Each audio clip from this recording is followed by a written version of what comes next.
Il n'y a pas, qu'on ne vienne pas me parler d'un manque de moyens. C'est ce qu'a dit Oui. Emmanuel Macron. Est-ce que c'est vraiment le problème, Alain Bauer? Alors, du point de vue financier, l'investissement de l'État a progressé de 50% en euros 24. courants, 30% en euros constants, mais il n'a pas ruisselé. Vous savez, il y a une espèce de grande théorie, l'argent ruisselle, on donne beaucoup en haut. Et... C'est la théorie d'Emmanuel Macron. Oui, et ben, il y a zéro Enrichissement. ruissellement en bas, c'est ce que je constate. Donc oui, effectivement, il y a une augmentation des moyens financiers, faible en effectifs et inexistante sur le terrain.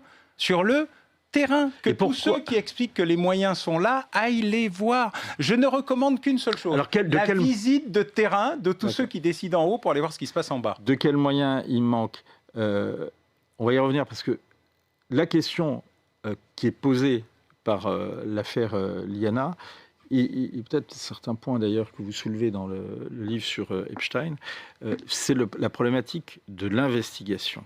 Oui. C'est un problème d'ailleurs que vous avez soulevé il y a déjà 25 ans, oui. Quand vous avez écrit ne serait-ce que l'insécurité en France avec Xavier Hofer. Violence et insécurité urbaine. Violence et violence et insécurité urbaine, où vous soulevez la question de la problématique de l'élucidation. Oui. Et d'abord, j'ai l'impression que... Question plus exactement, est-ce qu'on a progressé depuis 25 ans ou est-ce qu'on a régressé? Sur certains sujets, oui, le terrorisme et l'antiterrorisme, la prévention des dispositifs, il y a eu un immense effort après les attentats de 2015. Certes, ça a été lent, mais ça a été réel. Donc il ne faut pas tout jeter. Hein. D'ailleurs, moi j'essaye d'être le plus respectueux ou en tout cas le plus honnête possible dans la manière dont... je constate... En tout cas, le plus factuel, c'est ce qu'on voit dans votre livre. Non, la réalité, c'est que personne ne s'occupe du circuit de la plainte. Je pense qu'il faut être super pragmatique. Alors, voilà, vous allez porter plainte. Parlez-nous du circuit. Il faut que quelqu'un enregistre votre plainte. Bon, généralement, c'est ce qui se fait quand on va dans un commissariat, non? Non, c'est absolument pas vrai. Une partie des plaintes vont en main courante, une partie reste en enquête parce qu'il n'y a pas de personnel pour faire l'enquête et toutes ne se transmettent pas en procédure. On en perd déjà pas mal. Lorsque j'ai mis en place l'Observatoire national de la délinquance et des réponses pénales pour savoir ce qui se passait en réalité, c'est-à-dire ce qu'est la victimation par rapport à ce qu'on enregistrait, on a découvert qu'il manquait quelques millions de faits. C'est-à-dire quelqu'un qui va porter plainte pour un cas de violence sexuelle, pour un cas de violence, pour un cas de cambriolage, finalement n'est pas assuré que quand il va ou quand elle va à un commissariat, au poste de gendarmerie, il y ait un agent qui enregistre la plainte et ensuite... Alors, il y a un enregistrement à ce moment-là. Et d'ailleurs, grâce à la pré-plainte en ligne, on a beaucoup progressé. Vous voyez, tout n'est pas noir. Mais après, il faut que ceci devienne un fait transmis au parquet. Et c'est là où il y a un problème. Il y a un problème. Parce qu'on n'a pas les moyens d'enquêter, parce qu'on ne sait pas comment faire. Et donc, il y a une sorte de préclassement sans suite par défaut. En fait, il n'y a pas de dysfonctionnement dans le système pénal. Il y a un fonctionnement en mode dégradé par nature. C'est-à-dire qu'on sait qu'on ne peut pas tout traiter, donc on ne traite pas tout. Et on assume de ne pas tout traiter. D'où les quasiment 3 millions de plaintes qui sont... Enfin, les 3 600 000 chaque année, mais de stock... 3,6 millions. Donc il y a 3,6 millions de plaintes qui ne sont pas traitées. Le flux, c'est on ne sait pas. Une partie va en main courante, une partie reste en enquête. Un jour, on prendra le temps de le traiter, ce qui sont les dizaines de milliers de plaintes qui sont soulignées pour les violences sexuelles et sexistes, et notamment contre les mineurs. Donc les fameuses 700 000 plaintes dont a parlé Gérald Darmanin. Probablement. 70 000, lui. 70 000, c'est dans les parquets. Elles ne sont pas encore arrivées là dans mon histoire. Nous en sommes toujours dans les commissariats et les brigades de gendarmerie. Donc il y en a peut-être plus que 70 000. Plus au ministère de l'Éducation nationale, plus ailleurs, qui se traduisent en affaires administratives mais non déclarées parce qu'on ne veut pas dénoncer, parce qu'on ne veut pas signaler, parce que des tas de choses. Parce que même des médecins violeurs qui agissent dans... il y a une énorme affaire, une des plus grandes affaires de pédocriminalité dans l'affaire Osquarnac. Voilà, on ne peut pas dire que l'ordre des médecins ait brillé par sa capacité à gérer cette affaire, pour ne prendre que celle-là. Alors, si vous rajoutez le périscolaire, Betaram, MeToo, la Civis et la SIAZ, l'océan de pédocriminalité qui nous fait face, et là, c'est ni la faute aux policiers, ni aux gendarmes, ni au parquet. C'est-à-dire qu'en plus, ils sont face à un océan qui est en train de leur arriver dessus. Parce que la sérialité, parce que la libération de la parole, parce que tout ceci est face à eux. Donc, ils gèrent déjà un truc qu'ils ne peuvent pas gérer en termes de réalité. Une fois qu'on est arrivé là, il faut que tout ça devienne une procédure. Donc il faut le transmettre au parquet, qui recommence tout depuis le début parce qu'il n'y a pas de numéro unique de la plainte en France. Le ministère de la Justice est toujours refusé à connecter ces outils à ceux du ministère de l'Intérieur. Pourquoi ? Il ne veut pas. Parce qu'il veut avoir la maîtrise de la plainte au nom de son indépendance. Ah, c'est purement... Voilà. Et par ailleurs, c'est un peu comptable. Parce que du coup, on est jugé sur ce qu'on traite et pas sur ce qu'on ne traite pas. Il a donc inventé un outil formidable, le taux de réponse pénale, qui est un taux de non-réponse pénale. Mais dites-moi, jusqu'à classés sans suite. Alain Bauer, jusqu'à une date récente, alors parce que c'est d'ailleurs une des questions, il y avait un organisme qui s'appelle la police judiciaire. Oui, et donc, il existe toujours. Qui existe toujours, mais... Il a été désossé. Mais la police judiciaire, comme son nom l'indique, c'est la police qui travaille pour justement l'institution 95% du judiciaire est traité par la sécurité publique et les brigades de gendarmerie. Normalement, la police judiciaire traitait le grand judiciaire. Mais comme il y a un désastre quantitatif, qualitatif, il y a eu une réforme de la police judiciaire qui a lourdement impacté la police nationale, qui s'en est toujours pas remise, pour faire en sorte qu'il fasse aussi un peu de tout, parce qu'on lui demande beaucoup de choses à la police nationale. Les injonctions contradictoires politiques sont considérables. L'utéro, le maintien de l'ordre, le narcotrafic. Justement, est-ce qu'on n'est pas justement à un des nœuds du problème ? Pas le seul, mais un des nœuds du problème. Est-ce que cette affaire, Liana, n'est pas aussi la conséquence d'une priorité qui a été accordée à d'autres problématiques, le narcotrafic, les violences intrafamiliales. Et en matière judiciaire, tout est prioritaire, donc rien ne l'est, c'est pas moi qui le dis. Oui, mais tous les de façon générale, mais en réalité, dans la pratique, on a prioriser plutôt certains dossiers que d'autres. Non, ça dépend du moment, parce que ça ne dure qu'un temps. Il suffit qu'il y ait une affaire qui crée l'émotion publique, l'opinion publique soit remuée, qu'il y ait un attentat considérable et le terrorisme va revenir. Il va y avoir une opération terrible de la mafia et le narcotrafic va revenir. Et donc, pendant ce temps-là, les autres plaintes vont passer au second plan. Il n'y a personne pour les traiter. C'est pas que les policiers, les gendarmes et les parquetiers ne font pas leur travail. En fait, ils font tout ce qu'ils peuvent dans un univers où régulièrement on leur dit qu'il faut changer l'ordre des priorités sans leur accorder aucun moyen supplémentaire, ne serait-ce que technologique. Moi, je prends justement ce que vous écrivez dans votre livre, qui est passionnant. Passionnant parce qu'il fait justement le point et il fait litière d'un certain nombre de théories. Absolument. En l'état actuel des connaissances et en l'état actuel des documents dont on dispose, et vous êtes replongé dedans. Et vous écrivez une chose à propos de la dimension française de l'affaire Epstein. La publication des Epstein Files a révélé que la justice française disposait d'éléments suffisants pour poser ces questions, et donc les questions qui sont posées par les Epstein Files, et ne l'a pourtant pas fait 6 années durant. Qu'est-ce qui s'est passé pendant ces 6 années ? Pourquoi ça n'a pas été traité par la justice française ? Est-ce qu'on ne peut pas ? Est-ce que c'est parce qu'il y a d'autres priorités ou parce qu'on ne veut pas ? Et ces questions-là, elles se posent notamment aussi sur l'affaire Liana. Alors, d'abord parce que dans les Epstein Files, la partie essentielle est arrivée en février 26 et le lendemain matin, Mme Bécu, au procureur général de Paris, elle a ouvert 2 enquêtes, une sur la prédation sexuelle et l'autre sur la corruption financière. Donc, quand il y a des éléments, il y a des éléments.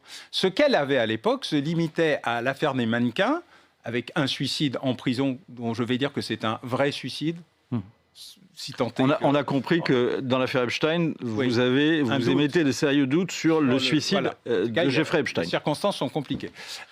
Et donc là, il y a eu une réaction de la justice française. Et sur le reste, elle a fait à peu près ce qu'on faisait, y compris à l'époque, du genre, oui, mais des mannequins qui deviennent des prostituées et qui rentrent dans un truc, en fait, c'est normal. Donc on n'a pas voulu. Donc on n'a pas voulu. On n'a pas voulu, on n'a pas vu, on n'a pas su et ça nous... On n'a pas voulu voir. On n'a pas voulu voir, absolument. Parce que dans cette affaire, il y a de la complicité par défaut, de la complicité par ennui et de la complicité par complicité. Et en fait, c'est ça la difficulté. Mais vous savez, je rappelais il n'y a pas longtemps qu'il y a quelques années, en France, dans une émission culturelle de très grande écoute, on pouvait avoir 5 hommes trouvés naturels de parler de leurs expériences avec des enfants et une seule femme, Madame Bombardier, dire vous vous rendez quand même compte de ce que vous dites sous l'œil ahuri. Justement de cette émission d'apostrophe avec notamment Gabriel Mazzi. Sous l'œil ahuri des 5 hommes qui la regardaient comme si elle venait de dire un truc choquant, comme si c'était elle qui était l'élément choquant. C'est elle qui était l'élément de vérité. Et Denise Bombardier qui était justement prise pour une mère la pudeur et quelqu'un, une horrible ressortissante de l'ordre moral. Il y avait une sorte de consensus mou, tout ça n'a aucune importance. Heureusement qu'il y a eu une succession de prises en compte par l'opinion publique, par les femmes, par des hommes aussi, qui ont réussi à renverser ce qu'était le consensus grâce à la SIAZ, grâce à la Civis, les commissions d'enquête sur l'inceste,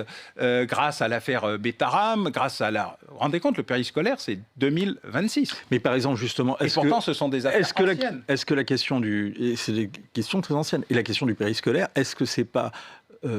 à votre avis, est-ce qu'on a pris la vraie mesure du problème aujourd'hui ? Non, c'est pour ça que j'ai écrit le livre sur le système Epstein. Il y a à la fois une affaire qui est devenue un système et qui est même un système de système, parce que c'est à la fois un prédateur sexuel, un agent de renseignement, un intercesseur, un intermédiaire, un père Macron avec des mères maquerelles, un outil absolument invraisemblable, qui a réussi d'ailleurs à faire en sorte que des conspirationnistes, au sens américain du terme, conspiracy, qui est dans la loi contre le crime organisé, influence des complotistes pour faire croire que ça n'existait pas, tellement c'était énorme. Et puis, on découvre... Et de l'autre côté, vous dites que parfois, certains complotistes ont finalement fini par avoir raison dans cette affaire. Oui, enfin, ils ont pris des petits morceaux qui leur étaient donnés et les ont transformés pour rendre les choses invraisemblables. Mais dans la réalité... Ce n'est pas impossible et une partie des choses sont véritables, prouvées, contrôlées, etc. C'est d'ailleurs grâce à une journaliste du Miami Herald qu'on découvre toute la vérité en 2017, qu'on y croit modérément, mais elle fait son papier. Et 2 ans plus tard, à New York, une autre journaliste essaye de faire la même chose. Son rédacteur en chef qui la censure en disant « Je le connais, Jeffrey, ça n'est pas possible. » Parce qu'il ne veut pas le croire. Oui, il ne veut pas croire ou il en profite, on ne sait pas. Ce qui est très intéressant, c'est que effectivement, c'est l'enquête d'un journal, j'allais pas dire régional, même. Si, c'est le cas. C'est un grand journal régional. Un grand journal régional, qui est le Miami Herald, qui a vraiment mené l'enquête jusqu'au bout. Mais le problème, c'est on n'y croit pas, on ne veut pas y croire. Et elle mène l'enquête alors que cette affaire a 30 ans, car ça commence en 96 par 2 sœurs qui se font agresser sexuellement ou violer, une dans l'Ohio, une dans le Ranch Zero au Nouveau-Mexique, et qu'il ne se passe rien, mais que le procureur qui gère cette affaire devient un cadre important du gouvernement américain. Et la journaliste dit « Mais comment est-il possible qu'une affaire d'une telle gravité, en plus avec de la sérialité, c'est-à-dire une répétition dans 2 endroits différents, soit traitée avec une petite tape sur la main ?» Et elle fait une enquête et elle découvre, ce qu'elle découvre est incroyable, mais elle arrive à convaincre parce qu'elle fait une vraie enquête. Ce que nous avons fait, ce que j'ai fait dans ce livre, c'est exactement la même chose. C'est-à-dire prendre tous les faits, vérifier ce qui est vrai, éliminer ce qui est faux, mettre en guillemets ce qui est invraisemblable, mais je ne peux pas me déterminer moi-même et ce n'est pas mon seul avis qui compte. Et la réalité, parce qu'il y a une analyse criminologique, c'est-à-dire que le modèle du système Epstein est un modèle universel. Monsieur Ponzi, il n'a pas inventé la fraude, il a inventé l'industrialisation de la fraude. Son nom propre est devenu un nom commun, un Ponzi.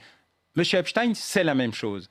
Il est le créateur d'une industrie de la fraude, du crime et de la pédocriminalité. Et en plus, c'est un escroc, un voleur, un racketteur, un maître chanteur. Même Monsieur Gates vient de le dire devant une commission d'enquête, un des plus grands milliardaires du monde, en disant « J'étais soumis à... » L'assistante de Monsieur Gates dit « J'étais la créature de Jeffrey Epstein. » Ce n'est que le début. On découvre, grâce à la BBC, 4 lupanards de Jeffrey Epstein inconnus à Londres. Ça n'était pas seulement Buckingham Palace et quelques personnalités. C'était un réseau structuré. La Norvège, qui n'est pas le pays qui nous vient naturellement à l'esprit pour parler de ces affaires, eh bien, elle est directement concernée au plus haut niveau de son pouvoir politique et au Château Royal. Et tout d'un coup, on dit qu'en France, non. Avenue Foch, il était tout seul, il ne se passait rien. La réalité, c'est que nous n'en sommes qu'au début de cette affaire. Justement, comprenez-vous pourquoi il n'y a pas de commission d'enquête parlementaire sur l'affaire Epstein en France ? Je ne la comprends pas. Je comprends le fait que comme il y a une enquête judiciaire, il faut rester dans sa ligne de nage, mais ça ne justifie en rien l'absence de commission parlementaire. La posture qui a été prise par les 2 assemblées est incompréhensible. Et qu'est-ce que ça vous inspire ? Ça m'inspire que c'est toujours pas remonté au cerveau, mais c'est un processus relativement lent.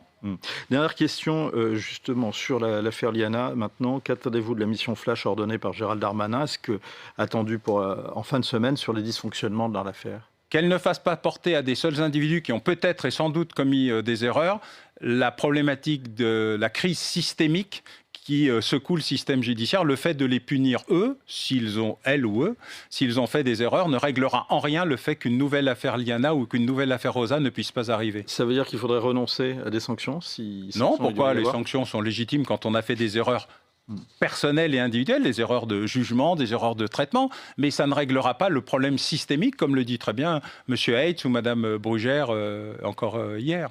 Merci beaucoup, Alain Bauer. La vérité sur le système Epstein, Paris, Londres, New York, le réseau criminel mondial qu'ils ont voulu cacher, c'est chez First. Et c'est très clair, c'est très complet, glaçant, mais implacable. Et c'est à lire. On va retourner maintenant